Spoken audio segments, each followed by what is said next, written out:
Good morning, everyone. Suburban Sentinel here, and I just want to throw my 2 cents in on the Bundy Ranch standoff out in Nevada. First, I'd like to say to all of those who participated in the protest against the BLM, you have my undying admiration and gratitude. Now, that said, there seems to be a meme going around the more conservative news outlets and the internet, which is as follows. There's this poor rancher, he's doing his thing, he's minding his own business, and the big bad federal government is dumping on him, and he decides to take a stand and refuses to comply with the demands from the BLM and the courts, and a bunch of people are there to support him, and they come out there armed, ready to fight. It's a classic good versus evil, David versus Goliath situation, or at least that's the meme. Now, there'd be nothing wrong with that meme, except that it probably is not true in this case. I don't believe the situation out in Nevada is either that simple or that clear.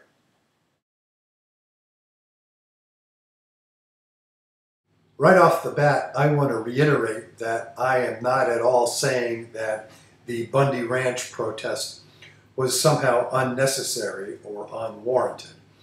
I believe the protest was completely justifiable, and again, I am very grateful to those who participated. However, I've taken a close look at the Bundy's legal claim, and although I am certainly no expert, it doesn't seem like he has a very strong case.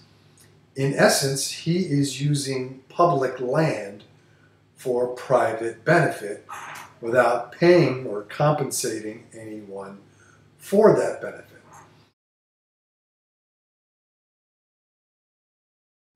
The crux of Bundy's argument is that the land in question belongs to the state of Nevada rather than the federal government. So in essence, he's arguing that the federal government has no jurisdiction over the land and therefore no jurisdiction over him and his ranch. Again, I'm not an expert by any stretch, but I don't see how this is a valid argument.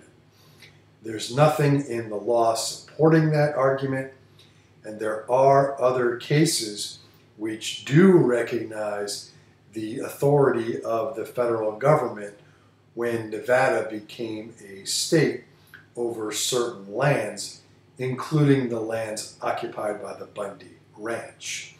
So I'm not sure where he's coming from, and Bundy did litigate this issue in federal court over the last couple of decades and lost. I'm not saying Bundy is wrong because, again, I'm not an expert in Nevada land use, but I just don't see this as a right versus wrong situation.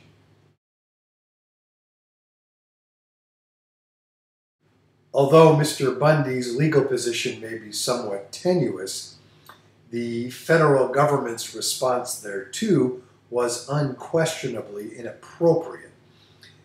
The BLM came in there with a de facto paramilitary team, complete with heavy weapons, armored vehicles, and the like.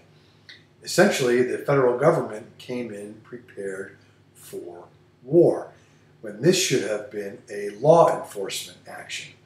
And when there's a law enforcement action, you expect to see uniforms and sidearms, not a military force.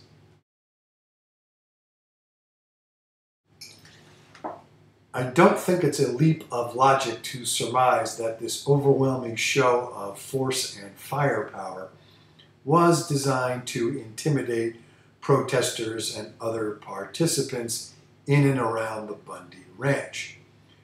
More importantly, this de facto paramilitary team did engage in unconstitutional overreach.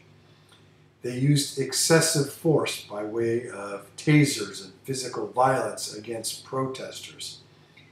In addition, they tried to trample upon First Amendment rights by severely restricting the locations upon which protesters could voice their displeasure with the BLM.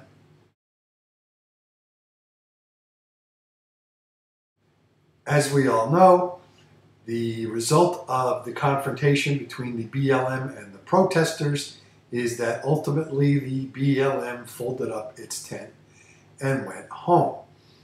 Part of the meme that's going around is that after confronting armed protesters, the federal government ran away like scared little girls. And quite frankly, I don't think that's true. I believe the federal government's decision to abandon the project, at least for the time being, was politically motivated. There is a serious question as to whether Harry Reid's fingerprints are on this land deal supposedly going on in and around the Bundy's ranch. My guess is that Harry Reid, the senator from Nevada, doesn't want his fingerprints on anything that could be a public relations disaster, especially during an election year. So my guess is that the BLM will be back.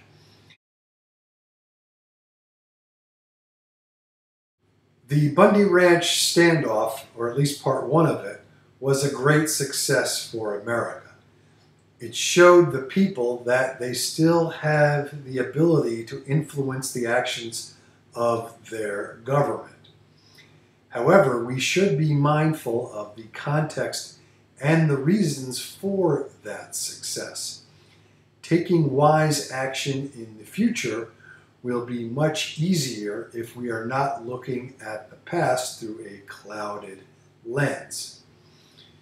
So that's my take. Thanks for watching. This is the Suburban Sentinel. Please thumbs up and subscribe if you like what you see. Questions and enlightening comments are always welcome. Be safe, everybody.